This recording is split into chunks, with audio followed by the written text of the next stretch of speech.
IAS academy. அடுத்து நம்ம பார்க்க போற டாபிக் வந்து ஆசிலேட்டர். சரி, ஆசிலேட்டர்னா என்ன அப்படின்னு பாத்தீங்கன்னா, அதிகப்படியான மெனி எலக்ட்ரானிக் டிவைசஸ், அதாவது அதிகப்படியான எலக்ட்ரானிக் டிவைசஸ்க்கு என்ன வேணும் அப்படின்னா ஒரு எனர்ஜி வேணும். சரியா, எனர்ஜி இருந்தானே ஒர்க் பண்ணும். எனர்ஜி வந்து ஒரு குறிப்பிட்ட எனர்ஜி வேணும். ஏன் குறிப்பிட்ட எனர்ஜி வேணும் அப்படின்னு சொன்னா, ஒவ்வொரு டிவைஸும் ஒவ்வொரு டிவைஸோட ஸ்பெசிபிகேஷனும் மாறும். எல்லா டிவைஸும் எலக்ட்ரானிக் டிவைஸ் தான். எலக்ட்ரானிக் டிவைஸ் ஸ்பெசிபிகேஷன் வைஸ் பார்க்கும்போது மாறுது இல்லைங்களா? அது எவ்வளவு வந்து இன்புட் எடுத்துருக்குது, எவ்வளவு சோர்ஸ் ஆஃப் எனர்ஜி வேணும், ஸோ எவ்வளவு ஸ்பெசிபிக் ஃப்ரீக்வன்சி வேணும், இதெல்லாம் வந்து ஒவ்வொரு சோர்ஸ் ஆஃப் எனர்ஜிக்கு தகுந்த மாதிரி, டிவைஸுக்கு தகுந்த மாதிரி எதுவும் மாறும். சரிங்களா? அது எடுத்துக்கொள்ளக்கூடியது மாறக்கூடியதா இருக்குது. தேவைப்படக்கூடிய சோர்ஸ் எவ்வளவு, ஸ்பெசிபிக் ஃப்ரீக்வன்சி எவ்வளவு, ஸோ இதெல்லாம் ஒவ்வொரு டிவைஸுக்கும் மாறும். எல்லா டிவைஸுக்கும் ஒரே மாதிரி இருக்கும் அப்படின்னு சொல்ல முடியாது. ஸோ அந்த சில டிவைஸ் பார்த்தீங்கன்னா கம்மியான ஃப்ரீக்வன்சி, அதாவது ஃப்ரீக்வன்சி ரேஞ்ச் வந்து கம்மியான ஹெர்ட்ஸ்ல இருந்து அதிகப்படியாக மெகா ஹெர்ட்ஸ் வரைக்கும் கூட தேவைப்படலாம். ஸோ லோவர் ஃப்ரீக்வன்சி குறிப்பிட்ட ரேஞ்சு அப்படின்னு சொல்லும் பொழுது அதுல இருந்து higher frequency mega hertz, so அந்த ரேஞ்சில் கூட தேவைப்படலாம். ரைட்டுங்களா? ஸோ அது மாதிரி ஒர்க் பண்ணக்கூடிய டிவைஸும் இருக்குது. ஸோ இது மாதிரி அந்த ஃப்ரீக்வன்சி ரேஞ்சை பேஸ் பண்ணி வரக்கூடிய எலக்ட்ரானிக் டிவைஸ் தான் ஆசிலேட்டர் அப்படின்னு சொல்லப்படுது.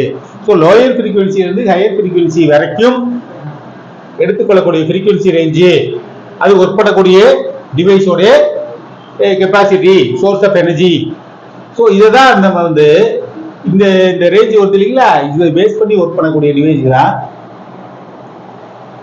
ஆசிலேட்டர் அப்படின்னு சொல்லப்படுது. ரைட். அடுத்து இதோட டெபினிஷன். ஆசிலேட்டருங்கிறது ஒரு டெபினிஷன். ஆசிலேட்டர்னா என்ன அப்படிங்கிறது ஒரு இன்ட்ரோடக்ஷன் வந்து கொடுத்தோம். இதுதான் ஆசிலேட்டர் அப்படின்னு சொல்லிட்டு. அடுத்து டிஃபினிஷன். ஸோ எப்படி டிஃபைன் பண்ணலாம் ஆசிலேட்டருங்கிறது, எப்படி சொல்லலாம் அப்படின்னு பார்க்கும்போது, ஆசிலேட்டர் ஜென்ரலா வந்து ஒரு எலக்ட்ரானிக் டிவைஸ், அதில் மாற்றம் இல்லை. சரிங்களா? ஆசிலேட்டருங்கிறது எலக்ட்ரானிக் டிவைஸ், அதில் மாற்றம் இல்லை. அதே நேரத்தில் அது ஏசி சிக்னல் வந்து ஜென்ரேட் பண்ணுது தேவையான ஃப்ரீக்வன்சியில. ஸோ ஃப்ரீக்வன்சி தான் மெயினான விஷயமா இருக்குது ஏசியை பொறுத்த மட்டும். டிசியை பொறுத்த மட்டும் ஃப்ரீக்வன்சி பற்றி பேச போறது இல்லை. சரிங்களா? இப்போ இந்த ஆசிலேட்டர் நம்ம பர்டிகுலர் இப்போ பார்த்துருக்க ஆசிலேட்டர், இந்த ஆசிலேட்டர் ஜெனரலா ஆசிலேட்டர் அப்படின்னு சொல்லும் பொழுது, ஆசிலேட்டர் ஒரு எலக்ட்ரானிக் டிவைஸ், அது ஏசி சிக்னலை ஜென்ரேட் பண்ணுது தேவையான ஃப்ரீக்வன்சியில. சரிங்களா? அது எல்லா ஃப்ரீக்வன்சியும் பண்ணாது, அதுக்குன்னு ஒரு ரெக்குவயர்மெண்ட் ஃப்ரீக்வன்சி இருக்கும், அதுல தான் அது வந்து ஜென்ரேட் பண்ணுது. ஃப்ரீக்வன்சி மட்டும் இல்லை, ரெக்கார்டு, ஆம்பிளிடியூடு, வேவ் ஷேப்பு எல்லாமே மாறுது.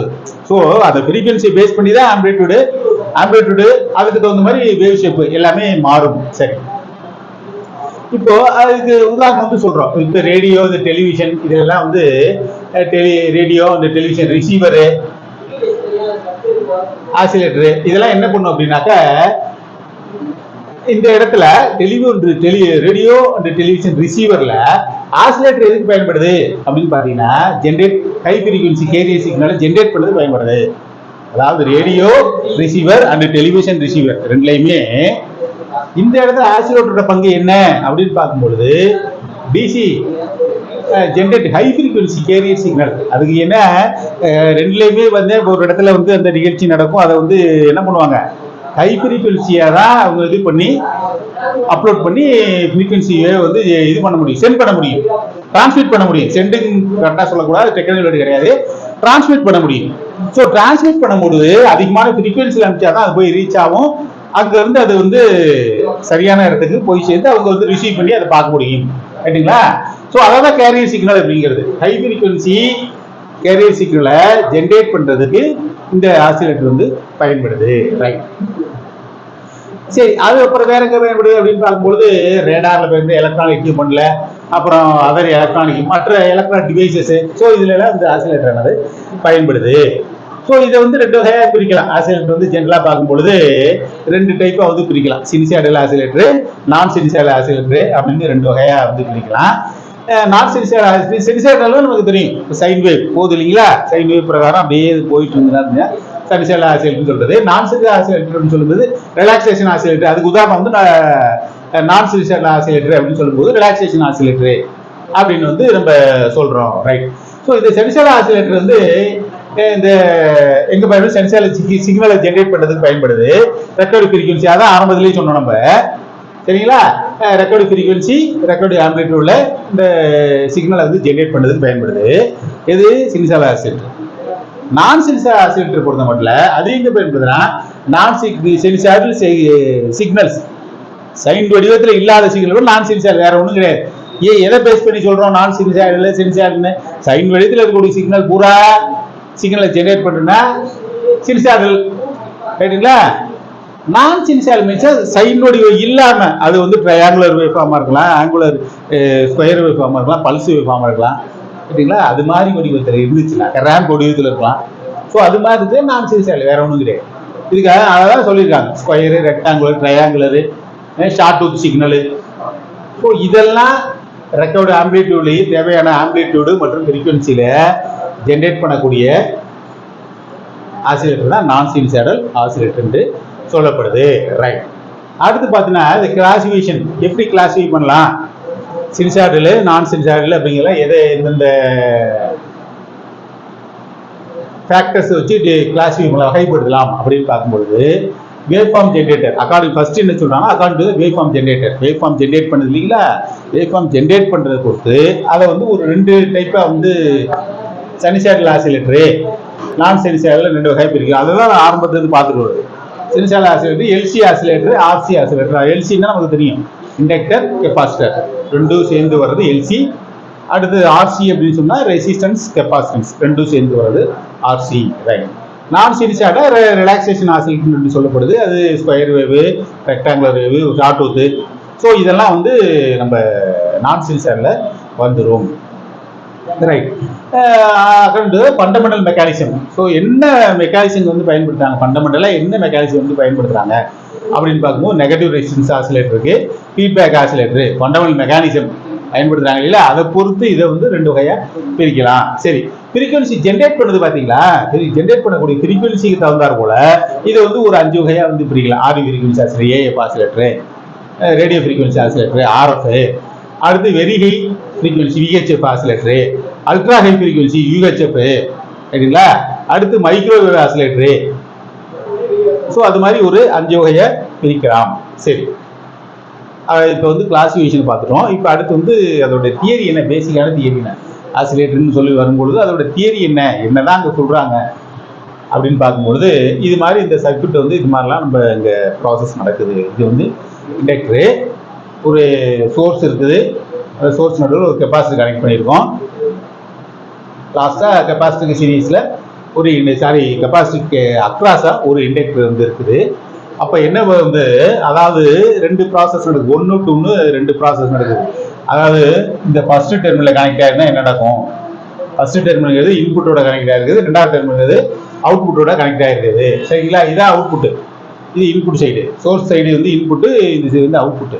அப்போ இதுல அவுட்புட் சைடு என்ன நடக்கும் அப்படிங்கிறத நம்ம அடுத்தடுத்து டயக்ராம் மூலியம் எக்ஸ்பிளைன் பண்ணி, 2வது டெர்மினல் மூலியம் மட்டும் கனெக்ட் ஆயிருக்குன்னா கெப்பாசிட்டர் 2வது டெர்மினல் கனெக்ட் ஆயிருக்கு, அதுக்கு பேர்ல இண்டக்டர், அதை சுற்றி அந்த ஃப்ளக்ஸ் கிரியேஷன் வந்து உருவாகுது, ஃப்ளக்ஸ் ஃபார்மேஷன் வந்து உருவாகுது, ரைட்? அந்த ஃப்ளக்ஸ் ஃபார்மேஷன் ஆனது எப்படி கெப்பாசிட்டர் கூட மறுபடியும் போய் இது இதாகுது, அந்த அயன்ஸ் எப்படி மூவ் ஆகி போகுது, அதாவது இந்த இண்டக்டர்ல இருந்து கிடைக்கக்கூடியது என்ன, அது எப்படி அதில் போயிட்டு மறுபடியும் எப்படி ரிட்டர்ன் ஆகுது, அதுல இருந்து மறுபடியும் எப்படி போகுது. ஸோ அதை தான் அப்படியே ஸ்டெப் பை ஸ்டெப்பாக அந்த டயக்ராம் மூலியமா நம்ம எக்ஸ்பிளைன் பண்ணியிருக்காங்க. ஸோ அதை பேஸ் பண்ணி வரக்கூடிய வேவ் ஃபார்ம் ஆரம்பத்தில் அதிகமாக இருக்குது, அப்படியே குறைஞ்சி வந்து ஃபைனலாக கம்மியாகுது அப்படிங்கிறத அந்த டயக்ராம் இது வேவ் ஃபார்ம் மூலியமாக அவங்க வந்து காட்டியிருக்காங்க. சரி, இப்போ சர்க்யூட் வந்து எலக்ட்ரிக்கல் ஆசிலேஷன், இதுதான் ஆசிலேஷன் சொல்றது, ஆசிலேட் ஆகிட்டு இருக்கு அப்படின்னு சொல்றோம் இல்லையா? ஆசிலேஷன் மீன்ஸ் என்ன, அது ஒரே லெவல்ல போகாம அதிகரிச்சு குறையுது, குறைஞ்சு அதிகரிக்குது. ஸோ இது மாதிரி உள்ளது ஆசிலேஷன், ஆசிலேட் ஆகிட்டு இருக்கு, ஆசிலேஷன் கிடைக்குது அப்படின்னு சொல்றது. ஸோ அதாவது இந்த சர்க்யூட்ல எலக்ட்ரிக்கல் ஆசிலேஷன்ஸ் வந்து ப்ரொடியூஸ் ஆகுது.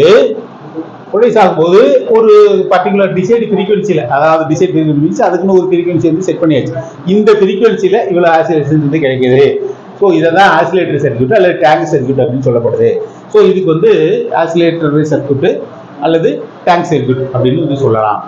அப்போ ஒரு ஆம்பிளிஃபையர் அப்படின்னு சொல்லும்போது அது வந்து பாசிட்டிவ் ஃபீட்பேக், ஆம்பிளிஃபையரை பொறுத்த மட்டும் அது பாசிட்டிவ் ஃபீட்பேக்கில் தான் பயன்படுத்தப்படுது. ஏன் பாசிட்டிவ் ஃபீட்பேக்கில் பயன்படுத்தப்படுதுன்னா அது வந்து நம்ம அப்போதான் அந்த சிக்னலை வந்து ஆம்பிளிஃபை பண்ணி கொடுக்க முடியும். நெகட்டிவ் ஃபீட்பேக்காக இருந்துச்சுன்னா ஆம்பிளிஃபை பண்ணி சரியான அளவில் கொடுக்கும். ஆம்பிளிஃபையர் அப்படிங்கிறதுடைய கான்செப்டே மாறி போயிடும், ரைட்டுங்களா? அதனால இது வந்து பாசிட்டிவ் ஃபீட்பேக்கில் பயன்படுது.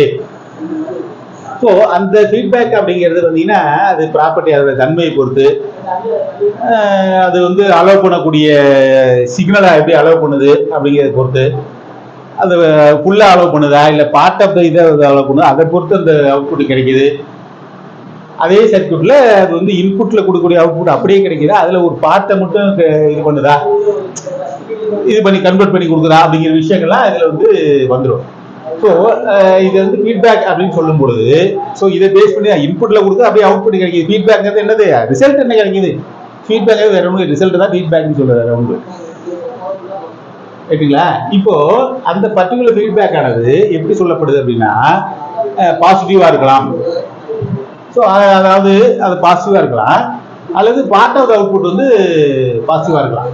இந்த பார்ட் ஆஃப் த அவுட்புட் அப்படின்னு வரும்பொழுது அந்த ஆம்பிளிஃபையரோட இன்புட்டா இருக்கலாம். பார்ட் ஆஃப் த அவுட்புட் அப்படின்னு வரும்பொழுது அந்த பார்ட் ஆஃப் த அவுட்புட் அப்படிங்கிறது ஃபீட்பேக்கோட ஆம்பிளிஃபையரோட ஃபீட்பேக்கோட இன்புட்டாக இருக்கலாம். ஸோ அது இன்பேஸ்ல இருக்கும். என்ன அது வந்து in phase original input signal, original input signal இருக்கு இல்லைங்களா, ஒரிஜினல் இன்புட் சிக்னலுடைய அதுக்கு இன்பேஸ்ல ஒரே பேஸ்ல வரக்கூடிய அளவில் அந்த ஆம்பிளிஃபையருக்கு கொடுக்கப்படுகிறது. ரைட்டுங்களா? ஸோ இதான் வந்து அந்த ஆசிலேட்டருடைய பேசிக் தியரி. இதெல்லாம் அந்த டயக்ராம்ல வந்து கொடுக்கப்பட்டிருக்கு. சோர்ஸுக்கு பேரில் ஒரு கெப்பாசிட்டர், கெப்பாசிட்டருக்கு பேரில் ஒரு இண்டக்டரு. ஸோ 1, 2 அப்படின்னு டெர்மினல். ரைட்டுங்களா? ஒரு 2வது டெர்மினல் இருந்து என்ன கொடுக்கப்படுதுன்னா அதை இன்புட் சைடு விட்டுறாங்க. கெப்பாசிட்டர் இண்டக்டர் இதாக இருக்கு. நம்ம கெப்பாசிட்டர்லேருந்து இண்டக்டர் நோக்கி மூவ் ஆகுது. அடுத்தது இண்டக்டர்லேருந்து மறுபடியும் கெப்பாசிட்டரிய பாசிட்டிவ் டெர்மினல் நோக்கி மூவ் ஆகுது.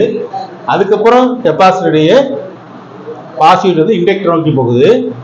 திரும்ப என்ன ஆகுது, இண்டக்டர்லேருந்து கெப்பாசிட்டர் பாசிட்டிவ் டெர்மினல் இருக்குது. ஃபைனலாக இந்த ஆசிலேஷன் தான் இப்படி சொல்லியிருக்காங்க. ஆசிலேட்டர்லேருந்து வரக்கூடிய ஆசிலேஷன் ஆகுது மேக்சிமம் இருக்குது, அப்படியே கொஞ்சமாக குறைஞ்சிட்டு வருது அப்படிங்கிறத வந்து சொல்லியிருக்காங்க. இந்த படத்தில் வந்து சொல்லியிருக்காங்க. இது சுவிட்சு 1, 2 அப்படின்னு பார்க்கும்போது நம்ம எந்த சுவிட்சு 1ல் இது பண்ணோம்னா என்ன நடக்குது, 2ல் கனெக்ட் பண்ணோம்னா என்ன நடக்குது அப்படிங்கிறத அப்படின்லாம் சொல்லப்படுது. சரி, பொசிஷன் 1 பொசிஷன் 2, அதாவது 1வது பொசிஷனில் வைக்கும்போது இப்படி இருக்குது, 2வது பொசிஷனில் வைக்கும்போது எப்படி இருக்குது அப்படிங்கிறத சொல்லுவோம். இப்போ சுவிட்சு எஸ்ஸை வந்து சேஞ்ச் பண்ண பொசிஷன் 2 நோக்கி சேஞ்ச் பண்ண 2ல் கனெக்ட் பண்ணும்போது, அதாவது பொசிஷன் சுவிட்சோட பொசிஷன் வந்து 2 அப்படிங்கிறத நம்ம வந்து அப்படியே ஸ்டெப் பை ஸ்டெப்பாக இது இங்கே வந்து சொல்லி இந்த படத்தில் சொல்லியிருக்கோம். சுவிட்சு 2 இப்போ 1, 2ன்னு வரும்போது எந்த பொசிஷனில் வைக்கிறோம், 1வது பொசிஷனில் வைக்கிறோமா 2வது பொசிஷனில் வைக்கிறோமா அப்படின்னு பார்க்கும்போது இதில் சொல்லப்பட்ட டயக்ராம்ஸ் எல்லாமே 2வது பொசிஷனில் வைக்கும்போது தான் என்ன நடக்குது அப்படிங்கிறத நம்ம வந்து பார்த்துட்டு வரோம். அப்படியே வரிசையாக ஒன்றா பார்த்துட்டு போவோம். அப்போ 2வது பொசிஷன்ல இருக்கும்போது என்ன நடக்குதுன்னா கெப்பாசிட்டர் வந்து டிஸ்சார்ஜ் ஆகுது. இண்டக்டர் வழியா கரண்ட் ஃப்ளோ வந்து இண்டிகேட் பண்ணுது. கெப்பாசிட்டர் டிஸ்சார்ஜ் ஆகுது. டிஸ்சார்ஜ் ஆகும்போது அதுல வந்து என்ன ஆகுது, கரண்ட் ஃப்ளோ டைரக்ஷன் வந்து கொடுத்துருக்காங்க, இண்டிகேட்டர் அதை ஏரோ மார்க் மூலியமா இண்டிகேட் பண்ணப்படுகிறது. இதுதான் வந்து 2வது டயக்ராம். கெப்பாசிட்டர் இந்த டயக்ராம் பியர் பி அப்படிங்கிறது கெப்பாசிட்டர் வந்து டிஸ்சார்ஜ் ஆகுது. எது வழியா டிஸ்சார்ஜ்னா இண்டக்டர் வழியா டிஸ்சார்ஜ் ஆகுது. அப்போ கரண்ட் ஃப்ளோ வந்து கெப்பாசிட்டர்ல இருந்து போகுது, ஏரோ மார்க் போட்டுருக்காங்க இல்லைங்களா. ஸோ கரண்ட் ஃப்ளோ வந்து இருக்குது. அந்த கரண்ட் ஆனது இண்டக்டர் வழியா போய் மேக்னெட்டிக் ஃபீல்ட் அந்த காயில சுத்தி ஒரு மேக்னெட்டிக் ஃபீல்டே ஏற்படுது, காந்த மண்டலத்தை வந்து ஏற்படுது. இந்த காயில சுத்தி ஒரு காந்த மண்டலம், அதை தான் நம்ம வந்து டாக்டரில் அப்படியே இந்த சைடு ஒரு வளையம் அந்த சைடு ஒரு வளையம் இருக்க மாதிரி வந்து போட்டிருக்காங்க. அப்ப மேக்னெட்டிக் ஃபீல்ட உருவாக்கும் பொழுது அதற்கு பிறகு என்ன நடக்கும் பாருங்க, அந்த இண்டக்டிவ் எஃபெக்ட், அந்த காயிலோட ஏற்படக்கூடிய இண்டக்டிவ் மேக்னெட்டிக் ஃபீல்ட்னால ஏற்பட்ட இண்டக்டிவ் எஃபெக்ட் ஆனது அந்த கரண்ட் காயில் வழியா போகக்கூடிய கரண்ட் வந்து இன்க்ரீஸ் பண்ணுது, ஸ்லோவா இன்க்ரீஸ் பண்ணுது. அதாவது ஸ்லோவா இன்க்ரீஸ் பண்ணி மேக்ஸிமம் லெவலுக்கு கொண்டு வருது. ஸ்லோவா இன்க்ரீஸ் ஆகி கொஞ்சமா இன்க்ரீஸ் ஆகி அது மேக்ஸிமம் லெவலுக்கு வருது. அப்போ அந்த எலக்ட்ரோஸ்டாட்டிக் எனர்ஜி ஆனது ஸ்டெப் பை ஸ்டெப்பா என்ன ஆகுது, ரைஸ் ஆகி கெப்பாசிட்டர் கிராஸ் பண்ணுது. என்ன கெப்பாசிட்டர் வந்து கிராஸ் பண்றது மட்டும் இல்ல, என்ன பண்ணுது அப்படின்னா transfer magnetic energy, inductance magnetic energy டோட்டலா டிரான்ஸ்ஃபர் ஆகுது. சரிங்களா? அப்படி டிரான்ஸ்ஃபர் ஆகும்போது கெப்பாசிட்டர் ஆனது ஃபுல்லா டிஸ்சார்ஜ் ஆகுது. இந்த படத்துல பாத்தீங்கன்னா தெரியும். ஃபர்ஸ்ட் என்ன ஆகுது அப்படின்னா கெப்பாசிட்டர் வந்து சார்ஜ் ஆகுது. சார்ஜ் ஆயிட்டு சார்ஜ் ஆகும்போது என்னது, கரண்ட் ஃப்ளோ இருக்கு. சரிங்களா? கரண்ட் ஃப்ளோ இருக்கு. கரண்ட் ஃப்ளோ டைரக்ஷன் வந்து படத்துல நம்ம வந்து காட்டியிருக்கோம். கரண்ட் ஃப்ளோ டைரக்ஷன் ஏரோ மார்க்ல காட்டியிருக்கு. அப்போ கரண்ட் ஃப்ளோ இருக்குது. அதே நேரத்தில் என்ன ஆகுது அப்படின்னா இந்த இண்டக்டர் சுத்தி ஒரு மேக்னெட்டிக் ஃபீல்ட் வந்து கிரியேட் ஆகுது. அந்த மேக்னெட்டிக் ஃபீல்டு கிரியேட் ஆனதுனால அதுல ஏற்பட்ட இந்த இண்டக்டிவ் எஃபெக்ட்னால மேக்னெட்டிக் ஃபீல்டு கிரியேட் ஆகும்னு சொல்லியாச்சு, காயில சுத்தி மேக்னெட்டிக் ஃபீல்டு கிரியேட் ஆச்சு அப்படின்னு சொல்லியாச்சு. அதுக்கு பிறகு ஏற்பட்ட இண்டக்டிவ் எஃபெக்ட்னால, காயிலோட இண்டக்டிவ் எஃபெக்ட்னால அந்த கரண்ட், அந்த காயில் வழியா கரண்ட் போகுது இல்லைங்களா, காயில் வழியா போகக்கூடிய கரண்ட் ஆனது ஸ்லோவா ரைஸ் ஆகுது. ஸ்லோவா ரைஸ் ஆகுது, ஒரு குறிப்பிட்ட அதிகபட்ச அளவுக்கு போயிடுது. இந்த எலக்ட்ரோஸ்டாட்டிக் எனர்ஜி தான் ஃபைனலா என்ன ஆகுது அப்படின்னா கெப்பாசிட்டர் டோட்டலா டிரான்ஸ்ஃபர் ஆகுது. அதாவது கெப்பாசிட்டர் எனர்ஜியானது இண்டக்டன்ஸ் மேக்னெட்டிக் எனர்ஜியாக டிரான்ஸ்ஃபர் ஆகுது. சரியா? மேக்னெட்டிக் எனர்ஜியாக அது காயிலோட மேக்னெட்டிக் எனர்ஜியாக டிரான்ஸ்ஃபர் ஆகுது. ஸோ அந்த நேரத்தில் கெப்பாசிட்டி வந்து ஃபுல்லாக டிஸ்சார்ஜ் ஆயிடுது. ரைட்டுங்களா? ஸோ எனர்ஜி டிரான்ஸ்ஃபர் நடக்குது கெப்பாசிட்டி மூலியமாக. இந்த காயிலோட மேக்னெட்டிக் ஃபீல்டு ப்ரொடியூஸ் ஆகனால அந்த என்ன ஆகுது அப்படின்னா கெப்பாசிட்டி வந்து ஃபுல்லாக அந்த நேரத்தில் டிஸ்சார்ஜ் ஆகிடுது. ரைட். அடுத்து என்ன நடக்குன்னு பார்ப்போம். கெப்பாசிட்டி வந்து ஃபுல்லாக டிஸ்சார்ஜ் ஆன கண்டிஷனில் மேக்னெட்டிக் ஃபீல்டு ஒரு குறிப்பிட்ட அளவு அது மேக்னெட்டிக் ஃபீல்டு கிரியேட் ஆச்சு, அந்த இடத்துல காந்த மண்டலம் சுற்றி உருவாயிடுச்சு. அப்போ இண்டக்டன்ஸ் வேல்யூ என்ன ஆகுது அப்படின்னா காயிலோட இண்டக்டன்ஸ் வேல்யூ ஒரு கொலாப்ஸான கண்டிஷன்ஸ்க்கு ஏற்படுது. அதே நேரத்தில் கவுண்டர் இஎம்எஃப் ப்ரொடியூஸ் பண்ணுது. கவுண்டர் இஎம்எஃப் அதுக்குன்னு ஒரு EMF electromagnetic field step by ஸ்டெப்பாக நம்ம சொன்னது ரைங்களா, ஃப்ளக்ஸ் கிட்டே அது ஃபீல்டு உருவாகுது அப்படின்னு இப்போ சொன்னோம் இல்லைங்களா. அதுக்கு பிறகு ஒரு அதுக்குன்னு ஒரு குறிப்பிட்ட இஎம்எஃப் வந்து ப்ரொடியூஸ் பண்ணிடுது அந்த இடத்துல. சரிங்களா? ஸோ இதுதான் லென்ஸ் லால வந்து சொல்லியிருக்காங்க. ஸோ லென்ஸ் லாவின் படி அந்த கவுண்டர் இஎம்எஃப் ஆனது கெப்பாசிட்டரை சார்ஜ் பண்ணுது. எந்த டைரக்ஷன்ல? ஆப்போசிட் டைரக்ஷன்ல. அதாவது upper plate negative, lower plate positive. இதை வந்து டயக்ராம்ல பாருங்க. ஆரம்பத்தில் எப்படி போட்டுப்பாங்கன்னா இந்த கெப்பாசிட்டர் வந்து பாத்தீங்கன்னா பாசிட்டிவ், மேல பாசிட்டிவ் கீழே நெகட்டிவ் இருக்கும். ரெண்டாவது படத்துல பாருங்க மேல பாசிட்டிவ் கீழே நெகட்டிவ். அடுத்த படத்துல என்ன ஆகுது அப்படின்னா கீழே பாசிட்டிவ் மேல நெகட்டிவ். அப்போ ஆப்போசிட் டைரக்ஷன்ல அதை வந்து சார்ஜ் பண்ணுது. சரிங்களா? ஸோ இதை தான் இவங்க லென்ஸ்லா அப்படின்னு லென்ஸ்லான்னு சொல்லியிருக்காங்க. அங்க ஏற்பட்ட கவுண்டர் இஎம்எஃப் ஆனது கெப்பாசிட்டி வந்து சார்ஜ் பண்ணுது. எப்படி சார்ஜ் பண்ணிங்கன்னா ஆப்போசிட் டைரக்ஷன்ல சார்ஜ் பண்ணுது. அந்த டைரக்ஷன் மாத்திருக்க வச்சு நம்ம தெரிஞ்சுக்கலாம். இப்போ ஃபைனலா என்ன ஆகுது அப்படின்னா அதை சார்ஜ் பண்ணிட்டு சார்ஜ் ஆன பிறகு மேக்னெட்டிக் ஃபீல்டு வந்து கம்ப்ளீட் ஆயிடுச்சு. அந்த காயிலை சுத்தி மேக்னெட்டிக் ஃபீல்டு வந்து கம்ப்ளீட் ஆயிடுச்சு. அது என்ன செய்யுது அப்படின்னா கம்ப்ளீட் ஆன பிறகு கெப்பாசிட்டர் சார்ஜ் பண்ணுது, ஆனா கம்ப்ளீட்டா கொலாப்ஸ் ஆயிடுதுங்க. கொலாப்ஸ் மீன்ஸ் என்னது? பாசிட்டிவ் நெகட்டிவ் டெர்மினல் ஆனது அதான் கொலாப்ஸ் ஆச்சுன்னு சொல்றாங்க. மேக்னெட்டிக் ஃபீல்டு வந்து கொலாப்ஸ் ஆயிடுது, கம்ப்ளீட்டா கொலாப்ஸ் ஆயிடுது, கெப்பாசிட்டி ஃபுல்லா சார்ஜ் ஆயிடுது. அப்படிதான் நம்ம படத்துல வந்து அதை இண்டிகேட் பண்ணியிருக்கோம். நெகட்டிவ் டெர்மினல் மாத்தி போட்டாங்க இல்லையா, அது வந்து நம்ம பார்க்கணும். அதாவது ஒரு தடவை எலக்ட்ரோஸ்டாட்டிக் எனர்ஜியானது அங்கே உருவாயிடுச்சு அப்படின்னா ஒரு பர்டிகுலர் எலக்ட்ரோஸ்டாட்டிக் எனர்ஜி வந்து எஸ்டாப்ளிஷ் ஆச்சு. எதுக்கு? கெப்பாசிட்டருக்கு அக்ராஸா ஆனது கெப்பாசிட்டர் அக்ராஸா ஒரு எலக்ட்ரோஸ்டாட்டிக் எனர்ஜி வந்து எஸ்டாப்ளிஷ் ஆகுது. அந்த எனர்ஜியானது எங்க டிஸ்சார்ஜ் ஆகுதுன்னா இண்டக்டருக்கு டிஸ்சார்ஜ் ஆகுது. அந்த எனர்ஜியானது டிரான்ஸ்ஃபர் ஆகுது. எதுக்கு? இண்டக்டருக்கு டிரான்ஸ்ஃபர் ஆகுது. அப்போ கெப்பாசிட்டி வந்து டிஸ்சார்ஜ் இண்டக்டர் வழியா டிஸ்சார்ஜ் ஆகுது. அடுத்த ஸ்டெப் இவ்வாறு அந்த கெப்பாசிட்டி ஆனது இண்டக்டர் வழியா டிஸ்சார்ஜ் ஆகும் பொழுது கரண்ட் ஃப்ளோ எந்த அளவுக்கு இருக்குங்கிறத நம்ம ஏரோ மார்க் மூலியமா இது பண்ணிருக்கோம். இது வந்து ஆப்போசிட் டைரக்ஷனா இருக்குது. இது வந்து நம்ம படம் ஃபிகர் டில வந்து சொல்லப்படுது.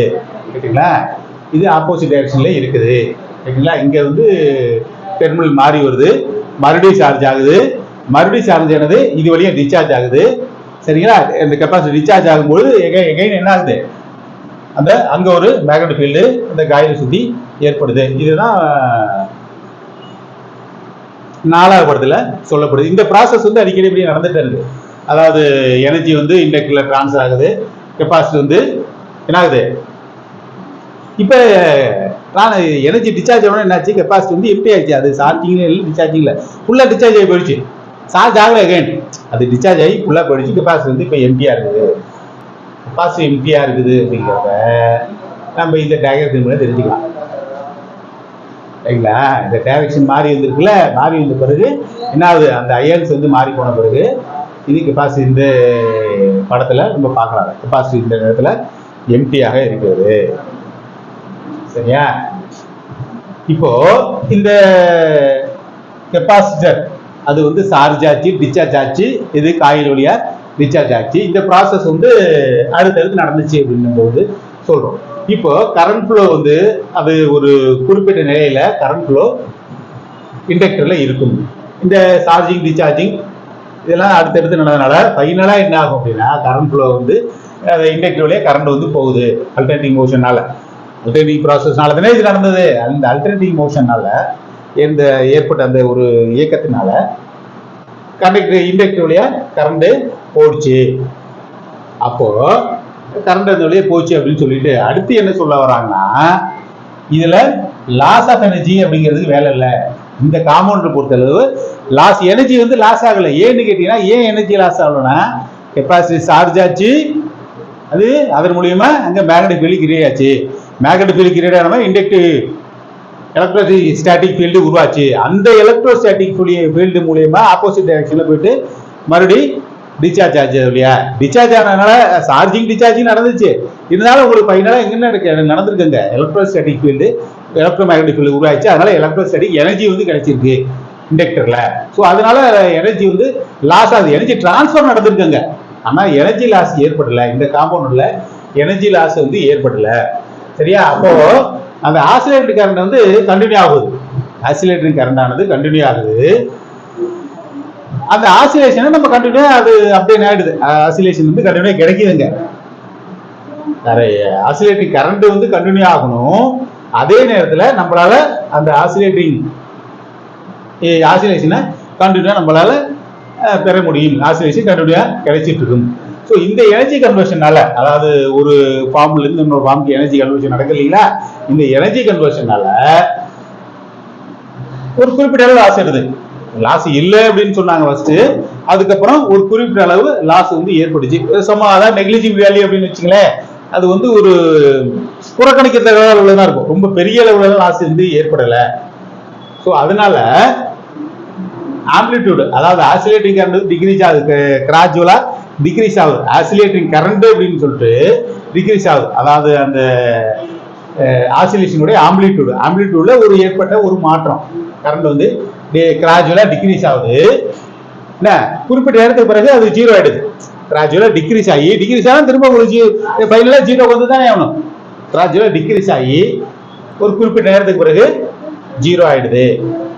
சரிங்களா? குறிப்பிட்ட நேரத்துக்கு ஜீரோ ஆயிடுது. ஸோ அங்க என்ன, இந்த டேங்க் சர்க்யூட்ல இது மாதிரி இந்த ஆக்சிலேஷன் வந்து ப்ரொடியூஸ் ஆகுது. இப்போ நம்ம சொன்னதுதான், டேங்க் சர்க்யூட்ல இப்படி எல்லாம் ஆக்சிலேஷன் ப்ரொடியூஸ் ஆகுது. இது வந்து இயற்கையாக நடக்கக்கூடிய ஒன்று தான். ஆசிலேட்டர் அப்படின்னு வரும்பொழுது அது இயற்கையாக நடக்கக்கூடிய ஒன்று தான். இது டேம்படு ஒன், இது வந்து இது மாதிரி நடக்கக்கூடியது. இந்த கரண்ட் ஃப்ளோ நடந்துச்சு, கெப்பாசிட்டி சார்ஜ் ஆச்சு அப்படின்னா அங்கே மேக்னெட்டிக் ஃபீல்ட்ஸ் உருவாகும், எலக்ட்ரோஸ்டாட்டிக் ஃபீல்டு கிரியேட் ஆகும். அதனால ஏற்படக்கூடிய மாற்றத்தினால இது வந்து டேங்க் சர்க்யூட்ல இது நார்மலாகவே நடக்கக்கூடிய ஒரு விஷயம். ஸோ இந்த ஃப்ரீக்வன்சி ஆஃப் ஆசிலேஷன்ல, டேங்க் சர்க்யூட்ல ஏற்பட ஃப்ரீக்வன்சி ஆஃப் ஆசிலேஷன் எப்படி கால்குலேட் பண்ணலாம் அப்படின்னு பார்க்கும்போது, கெப்பாசிட்டர் சி அப்படின்னு எடுத்துக்கிறோம். இண்டக்டரை வந்து இண்டக்டன்ஸ் எல் அப்படின்னு எடுத்துட்டோம். இந்த கெப்பாசிட்டரும் இண்டக்டரும் பேரலா கனெக்ட் ஆயிருந்தது. அப்போ ரெண்டுக்கும் இடையில வோல்டேஜ் ஆனது ஈக்குவலாக இருக்குது. ஸோ இது எப்படி கனெக்ட் ஆகுதுன்னு இப்போ படத்தில் பார்த்தா தெரியும். நம்ம இதை போய் எக்ஸ்பிளைன் பண்ணது சொன்னோம். ரெண்டுமே எப்படி இருக்கு, பேரலா கனெக்ட் ஆயிருக்கு. ஸோ பேரலா கனெக்ட் ஆகிருக்கும் பொழுது இதுக்கு இடையில ஏற்பட்ட வோல்டேஜ் ஆனது அக்ராஸ் வோல்டேஜ், கெப்பாசிட்டர் அக்ராஸ் ஏற்பட்ட வோல்டேஜும் சரி, இண்டக்டருக்கு அக்ராஸ் ஏற்பட்ட வோல்டேஜும் சரி, இந்த ரெண்டு வோல்டேஜும் ஈக்குவலா இருக்குது.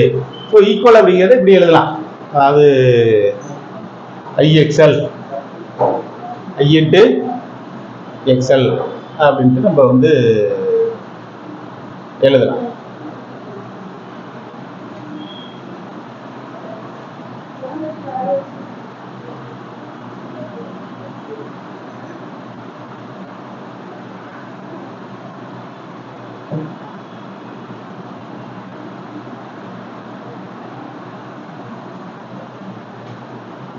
அது என்ன சொல்லலாம்னா IXL ஈக்குவல் IXC.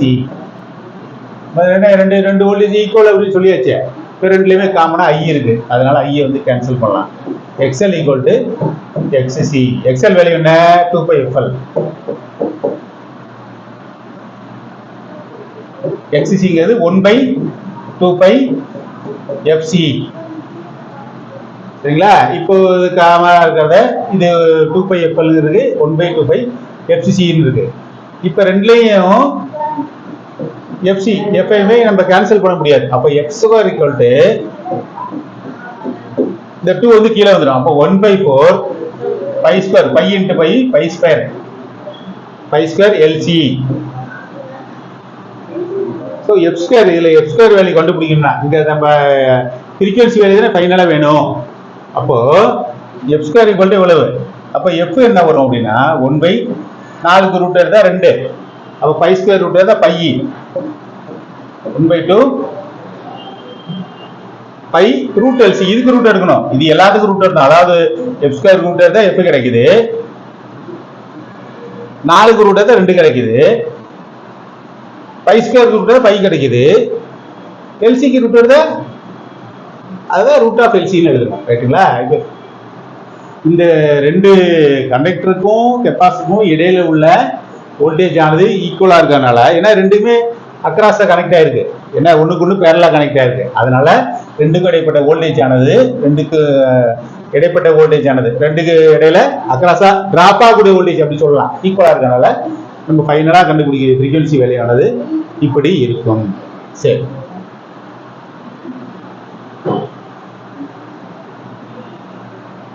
அடுத்து டிரான்சிஸ்டர் ஆம்பிளிஃபையர்.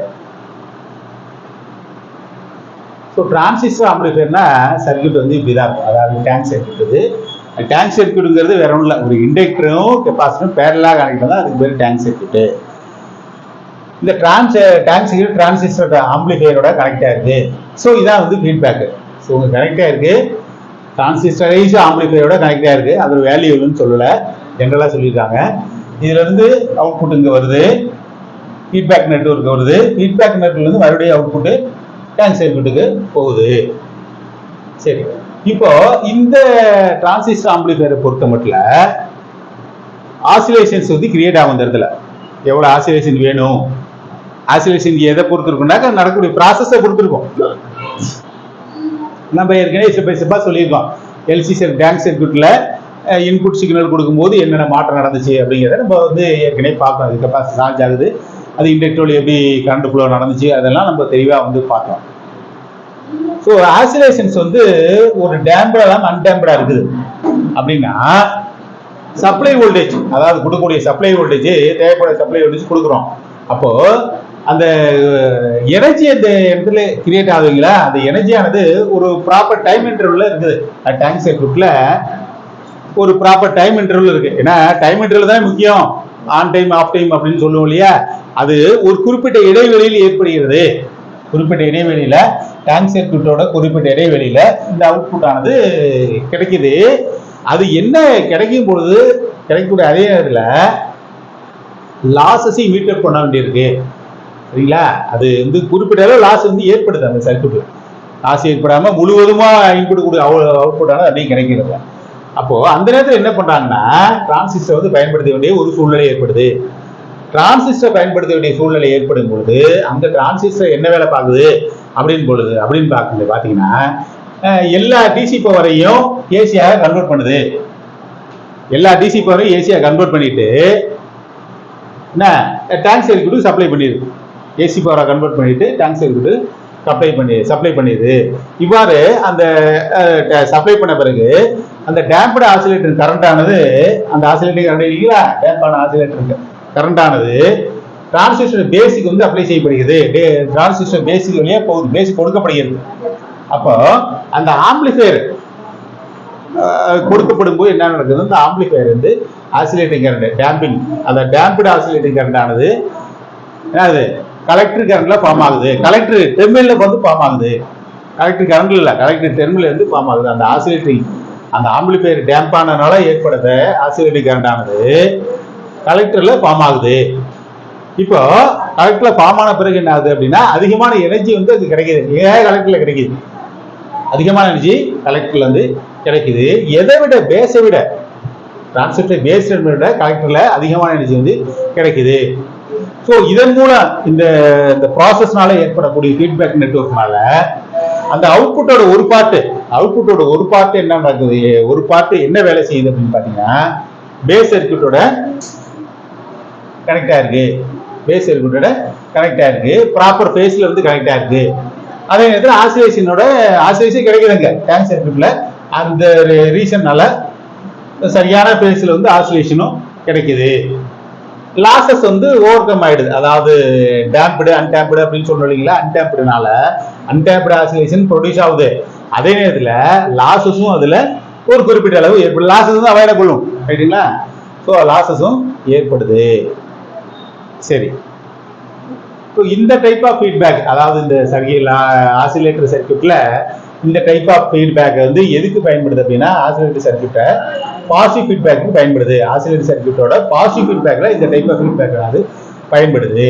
ரைட், இப்போ இது பயன்படுதுன்னு சொல்லிட்டு என்ன சொல்றாங்கன்னா அந்த கலெக்டர்ல ஒரு பார்ட், இந்த கலெக்டரோட எனர்ஜி டிரான்சிஸ்டருடைய கலெக்டர்ல ஏற்பட்டக்கூடிய ஒரு பகுதி ஃபுல்லா கவர் ஆகல, ஒரு பகுதி மட்டும் டேங்க் சர்க்யூட்டோட கனெக்ட் ஆயிருக்கு. அதாவது ஆசிலேஷனுக்காக டேங்க் சர்க்யூட்டோட ஒரு பேஸோட சரியான பேஸ்ல வந்து கனெக்ட் ஆயிருக்கு. எதுக்காக ஆசிலேஷன் வந்து இந்த இடம் வேணும், இந்த இடத்துல ஆசிலேஷன் வேணும், அதுக்காக கனெக்ட் ஆயிருக்கு. ஸோ இது முக்கியமான ஒரு ப்ராசஸ். இங்க ஆசிலேஷன் வேணும், ஆசிலேஷன் மெயின்டைன் பண்ணும். அந்த சர்க்யூட் வந்து டேங்க் சர்க்யூட் தொடர்ந்து ஃபங்க்ஷன் ஆகிறதுக்கு ஆசிலேஷன் வந்து வேணும், ஆசிலேஷன் வந்து மெயின்டைன் ஆகும். இது முக்கியமான பார்ட். ஆசிலேஷன் மெயின்டைன் ஆகணுங்கிறது முக்கியமான ஒரு பார்ட்டு. அதே நேரத்தில் ஃப்ரீக்வன்சி வந்து ஃபைண்ட் பண்ணணும். ஸோ ஓவரால் அந்த சர்க்யூட்டோடைய டேங்க் சர்க்யூட்டுடைய ஓவரால் ஃபங்க்ஷன்ஸுக்கும் ஃப்ரீக்வன்சி வந்து மெயின்டைன் ஆகணும். ஸோ அதற்காக இது வந்து பயன்படுத்தப்படுது சரிங்களா. அதனால இந்த ஆசிலேஷன்ஸ் வந்து ஒரு எசென்சியல் ப்ராசஸ் அப்படின்ட்டு சொல்றாங்க. சரி, thank you very much for your kind cooperation. அடுத்து வரக்கூடியதை நெக்ஸ்ட் வீடியோவில் பார்க்கலாம்.